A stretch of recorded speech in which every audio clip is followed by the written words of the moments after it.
경찰국 신설 반대 주도한 유사명 총경, 결국 사직. 박승철 기자. 행정안전부 경찰국 신설에 반대한 대표적인 인물인 유사명 총경이 결국 경찰복을 벗었다. 경찰국 신설에 반대한 인사들에 대한 부당 인사에 항의하기 위함이다. 류 총경은 31일 오전 서울 서대문구 경찰청 앞에서 기자들에게 사직서를 내보이며 사직을 결심했다고 밝혔다. 그는 지난 27일과 지난 2월 단행된 경찰청의 총경급 인사가 보복성 조치였다고 주장했다. 지난 27일 경찰은 유사명 울산경찰청 치안지도관을 경남경찰청 112 치안종합상황실 상황팀장으로 발령냈다. 시도경찰청 상황팀장은 지난해까지 총경보다 한 계급 낮은 경정급이 맞던 보직이었다. 올해부터 총경 복수직급제가 도입되면서 갓 승진한 총경급도 일일이 상황팀장을 맡았다. 그러나 류사명 총경은 총경 진급 8년차로 이번 인사가 사실상 좌천성 인사로 받아들여졌다. 오마이뉴스 보도에 따르면 이의령 경남경찰직장협의회 회장은 일일이 상황실장이나 그 밑에 상황팀장이 총경인 경우도 있지만 이번에 류 총경은 인사에 불이익을 받았다고 생각한다고 말했다. 류사명 총경의 사직은 행정안전부 경찰국 신설과 연결지어 생각할 수밖에 없다. 그의 징계와 좌천성 인사가 경찰국 신설 반대에서부터 시작됐기 때문이다.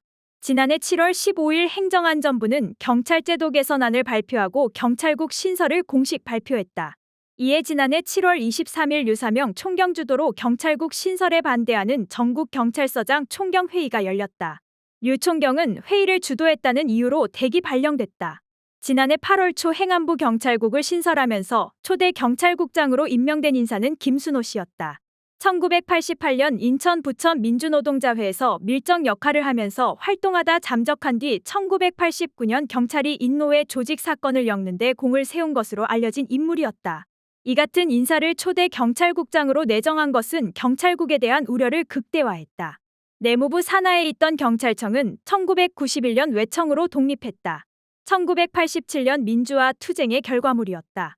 만약 역사를 되돌려 행안부 내에 경찰국을 신설하면 박종철 고문치사 사건이나 인노회 등 조직 사건을 일으키던 그 시절 그 경찰로 돌아가는 것 아니냐는 우려가 나올 수밖에 없었다.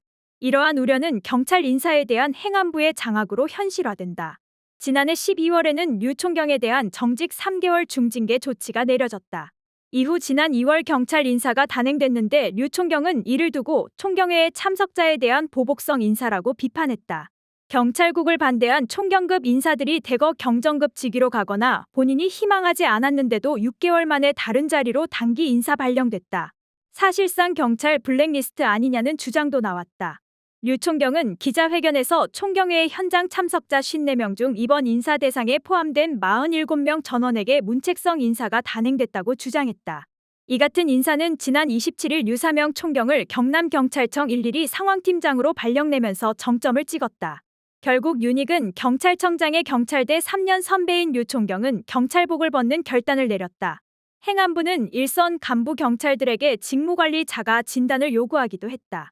경찰서장, 지구대 파출소장 등이 자기 업무에 대해 체크리스트를 만들어서 무슨 일을 했는지 표시하고 이를 상급자가 감독하고 전산의 기록을 남겨 사후 인사자료로 활용한다는 취지다. 이는 말을 듣지 않는 경찰은 승진해서 배제하겠다는 취지로 이해된다. 하루하루 일상이 모두 기록되기 때문에 사후적으로 문제 삼을 만한 근거가 남을 수 있기 때문이다. 류 총경은 지난 3월 김어준의 뉴스공장 인터뷰에서 자기에 대한 데이터를 다른 사람이 데이터베이스화해서 자료를 관리한다고 하면 누구나 다 불안해할 것이라면서 순수하게 업무를 잘하자는 취지로 만든 자료가 다른데 절대 안 쓰겠다 하는 것이 아니라 감찰이나 인사 자료로 쓰겠다고 대놓고 이야기하니까 겁나는 것이라고 말했다. 류 총경은 경찰국 신설이 이태원 참사와도 연결지어 생각할 수 있다고 지적했다. 류 총경은 지난해 12월 CBS 라디오 김재용의 한판 승부와의 인터뷰에서 경찰국의 존재 자체만 해도 경찰의 인사권을 쥐고 있기 때문에 경찰의 관심들이 인사권을 향하게 되면 그동안 국민을 향하던 경찰의 관심이 경찰 인사권을 가진 쪽으로 하게 되면 국민을 등지게 되고 국민의 인권을 침해할 소지가 많다면서 이태원 참사 당일 그 이전까지 잘 배치하던 경찰 인력을 국민과 관련된 인력은 배치를 안 하고 대부분의 경비 병력은 경호와 경비에 사복은 마약 수사에 그렇게 배치한 것이 확인됐다고 말했다. 류 총경은 사직에 앞서 경찰 내부 게시판에 글을 올려 최근 1년간 일련의 사태로 경찰 중립의 근간이 흔들리는 것을 더 이상 지켜보기 어려워 감히 14만 경찰의 자존감을 지키기 위해 사직을 결심하게 됐다면서 비록 저는 사랑하는 경찰을 떠나지만 앞으로 조직과 후배들 곁을 지키며 경찰 역사의 흐름 앞에서 당당하고 부끄럼 없는 선배로서 주어진 역할을 다하겠다고 밝혔다. 이명박 정부 시절 법제처장을 지낸 이석연 변호사는 지난해 7월 윤석열 정부가 경찰국 신설을 위해 시행령 개정에 나선 것에 대해 상위법인 정부조직법을 개정하지 않는 한 명백한 법체계 위반이라면서 정부조직법의 행안부 장관이 관장하는 사무의 경찰이나 치안에 관한 것이 없음으로 인한 명백한 헌법 위반이라고 밝혔다.